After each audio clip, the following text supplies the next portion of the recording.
leadership isn't about control.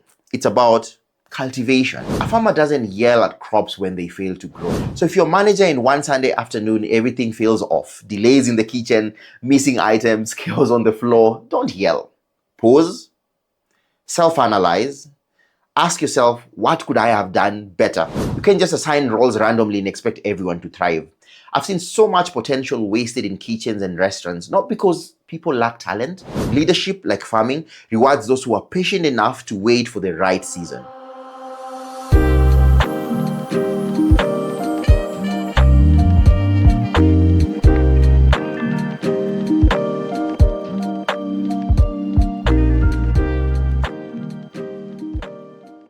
Most people think leadership is about control, giving orders, making big calls, being in charge. But I recently came across a powerful metaphor from one of my favorite writers and authors. Drum roll, please. Sunny Bindra.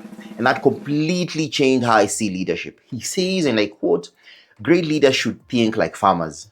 What a beautiful analogy. Hi there. If you're new to this channel, welcome. My name is William, and here we explore the world of hospitality. How people, data, and culture come together to create meaningful experiences in business and in life. Whether you're running a kitchen, leading a team, or building a brand, leadership isn't about control. It's about cultivation. A farmer doesn't yell at crops when they fail to grow. What he does instead is check the soil, adjust the watering, protect against weeds, and wait for the right season. Leadership works the same way. It's less about fixing people and more about fixing the soil they are growing in. So in this episode, I want to share 6 timeless lessons from Sunny's metaphor that have reshaped how I think about leadership in the kitchen. Lesson number 1, don't blame the crops. My family recently visited a new restaurant in town, a beautiful space, great energy, vibrant social presence, the kind of places that automatically gives you FOMO.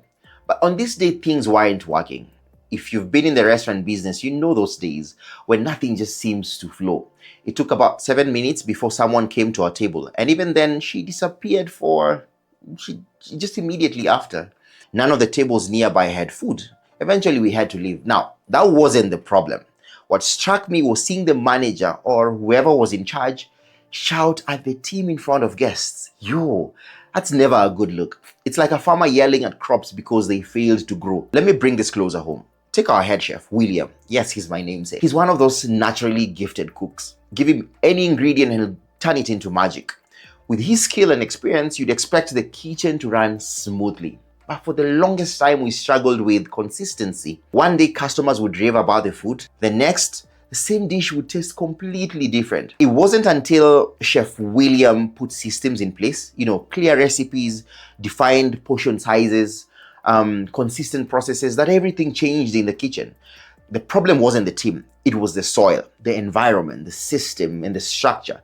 Leadership means making sure there's clear communication, that your team has the right tools, and then the structure allows people to perform. So if you're a manager in one Sunday afternoon, everything feels off, delays in the kitchen, missing items, chaos on the floor, don't yell. Pause, self-analyze, ask yourself, what could I have done better? Because consistency doesn't come from louder instructions. It comes from better systems, and from leaders willing to change fast.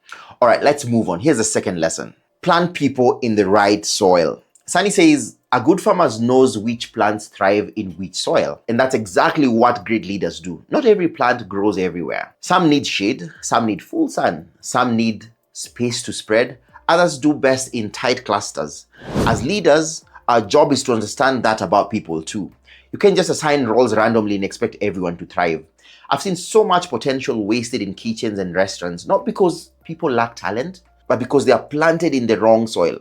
I once worked with a team member who struggled with the day-to-day restaurant routines.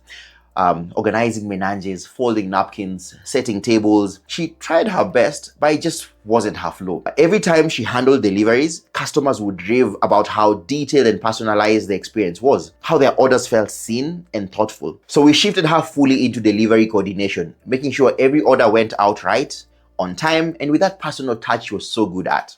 Suddenly, everything changed.